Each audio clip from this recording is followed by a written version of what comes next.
बिस्मिल्लाहिर्रहमानिर्रहीम। अस्सलाम वालेकुम। कैसे हैं आप सब लोग? उम्मीद है सब ठीक होंगे, खैरियत से होंगे। आज मैं आप लोगों के साथ एक जो रेसिपी शेयर करने जा रही हूँ, बहुत ही मज़े की रेसिपी है कंडेंस मिल्क की।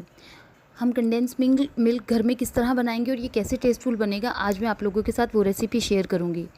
इसके लिए हम लोगों ने 1 किलो दूध लिया है और एक पतीले में डालकर मैंने उसको बॉयल होने के लिए रख दिया।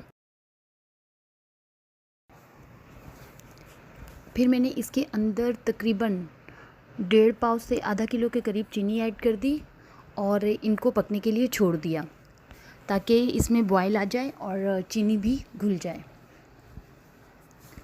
ये देखें, ये इसमें बबल्स आ रहे हैं। हमारा दूध बॉयल हो गया है।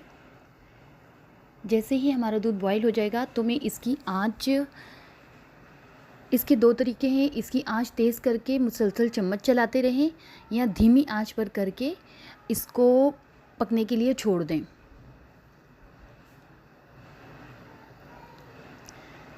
ये हमारा दूध बॉयल हो गया है। अब मैं इसको पकने के लिए छोड़ दूंगी। इसको हम लोगों ने इतना पकाना है कि ये गाढ़ा हो जाए, अच्छी तरह से गाढ़ा हो जाए और एक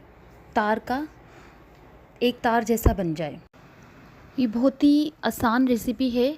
हम लोग इसको घर में बनाकर और फ्रीज़ कर सकते हैं। ये बहुत ही आसान रेसिपी है। इसको हम घर में बनाकर फ्रीज़ कर सकते हैं और कोई भी मीठा बनाना हो तो उसमें हम लोग इसको यूज़ कर सकते हैं।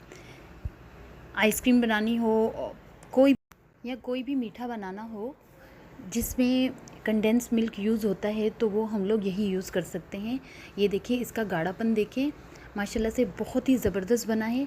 आप लोग भी इसको ज़रूर ट्राई करिएगा। उम्मीद है आप लोगों को मेरी ये रेसिपी अच्छी लगी होगी। अगर आप लोगों को मेरी रेसिपीज़ अच्छी लगती हैं तो मेरे चैनल को सब्सक्राइब कर दिया करें, बेल आइकन के बटन को प्रेस कर दिया करें। इसके साथ ही मिलूँगी किसी नई रेसिपी के साथ। मुझे इजाज़त दीजिए। अल्लाह हाफ़िज़।